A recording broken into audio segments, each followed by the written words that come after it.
Hello, how you doing? I wanted to start reading the next chapter of Genesis, chapter 2 to you guys. Okay, now here goes. The seventh day God rests. Thus the heavens and the earth were finished, and all of the hosts of them. And on the seventh day God finished his work that he had done, and he rested on the seventh day from all his work that he had done.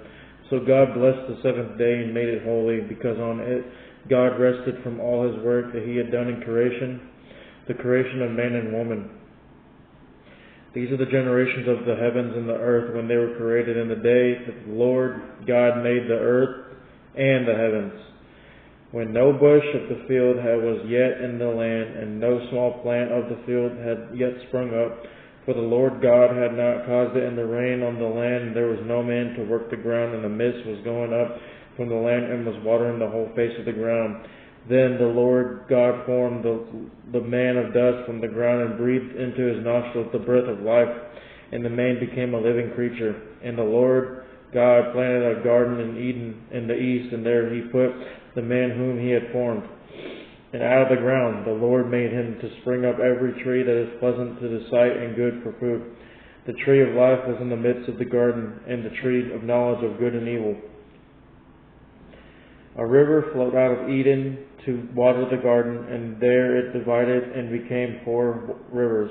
The name of the first is the Kishon. It is the first one that flowed around the whole land of Havilah, where there is gold, and the gold of that land is good. Bdellium and onyx stone are there. The name of the second river is the Gihon, and which is the one that flowed around the whole land of Cush. And the land of the third river is the Tigris, or Tigris, which flows east of Assyria, and the fourth river is the Euphrates. The Lord God took the man and put him in the garden of Eden to work it and keep it. And the Lord God commanded the man, saying, You shall early eat of every tree of the garden, but of the tree of knowledge of good and evil you shall not eat, for in the day that you eat of it you surely will die. And the Lord God said, It is not good that the man should be alone. I will make him a helper fit for him. And now out of the ground the Lord God had formed every beast of the field and every bird of the heavens, and brought them to the man to see what he would call them. And whatever the man called every living creature, that was his name. The man gave names to all livestock, and to the birds of the heavens, and to every beast of the field, but for Adam there was not found a helper fit for him.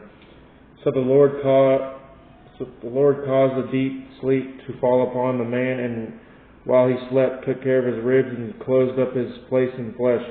And the rib that the Lord had taken from the man, he made it into a woman and brought her to the man. Then the man said, This at last is bones of my bones and flesh of my flesh. She shall be called woman, because she was taken out of man. Therefore a man shall leave his father and his mother, hold fast to his wife, and they shall become one flesh. And the man and his wife were both naked and were not ashamed. That is that one.